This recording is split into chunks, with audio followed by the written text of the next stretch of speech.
Susi Rusi. இன்னைக்கு நம்ம பார்க்க போற டிஷ் ஹனி சில்லி பொட்டேட்டோ.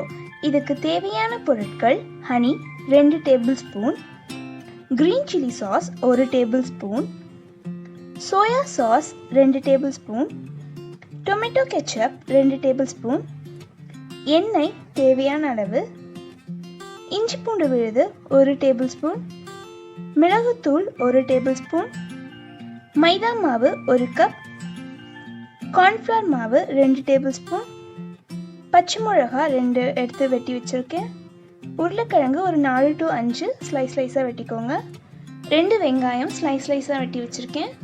இப்போ நம்ம மாவை ரெடி பண்ணிடலாம். நான் எடுத்து வச்சுருக்க 1 கப் மைதா மாவை இதில் போடுறேன்.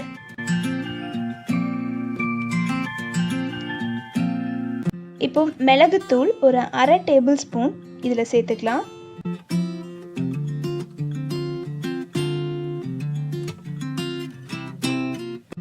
உப்பு 1/2 டேபிள்ஸ்பூன் இதில் சேர்த்துக்கலாம்.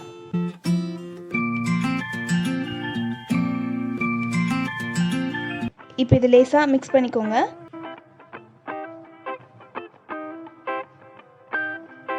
இப்போ நம்ம இந்த மாவுக்கு கொஞ்சமாக தண்ணி ஆட் பண்ணி பஜ்ஜி மாவு கன்சிஸ்டன்சிக்கு மிக்ஸ் பண்ணி வச்சுக்கலாம்.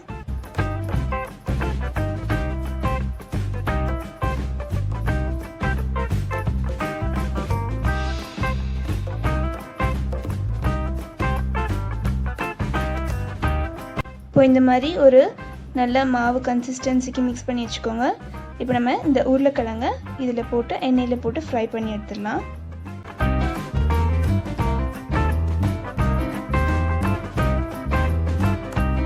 நல்லா ஒரு கோல்டன் ப்ரௌன் கலரில் வர வரைக்கும் ஃப்ரை பண்ணி எடுத்துக்கோங்க.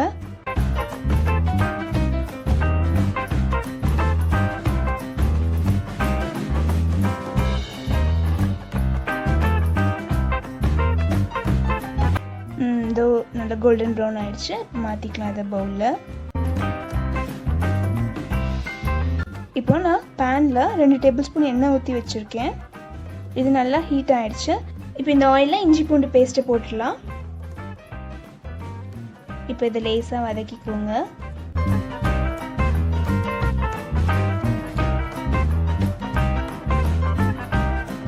இப்போ நான் எடுத்து வச்சிருக்க 2 பச்சை மிளகா ஸ்லைஸாக வெட்டி வச்சுருக்கேன். இதையும் நான் சேர்த்துக்கிறேன்.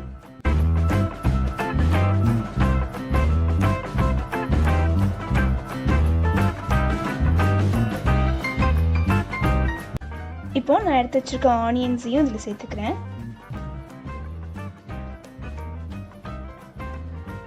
இப்போ இது நல்லா செவந்து வர வரைக்கும் வதக்கிக்கோங்க.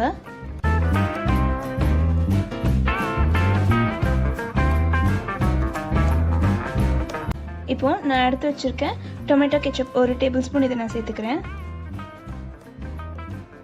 அப்புறம் சோயா சாஸ் 2 டேபிள்ஸ்பூன்,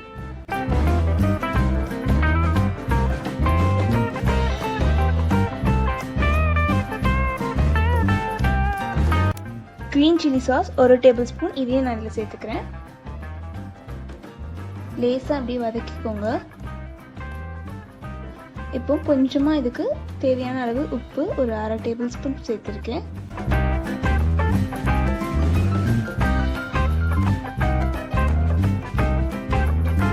ஒரு 1/2 டேபிள்ஸ்பூன் மிளகுத்தூளும் நான் அதில் சேர்த்துருக்கேன்.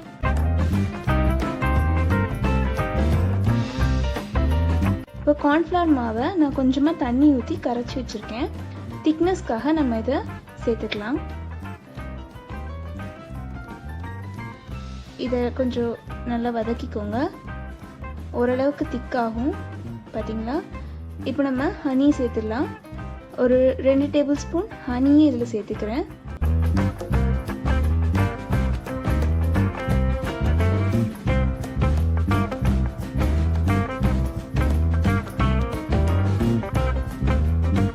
இப்போ இதை லேசாக வதக்கிக்கோங்க.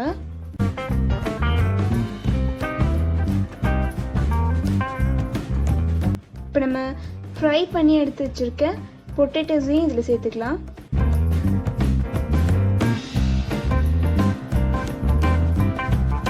இப்போ இதை நல்லா மிக்ஸ் பண்ணிக்கலாம்.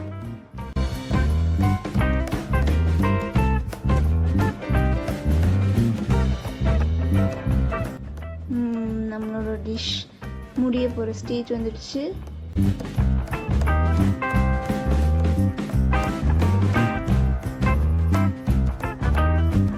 இதோ நம்மளோட சுவையான ஹனி சில்லி பொட்டேட்டோ ரெடி. இது நம்ம தட்டில் சர்வ் பண்ணிடலாம்.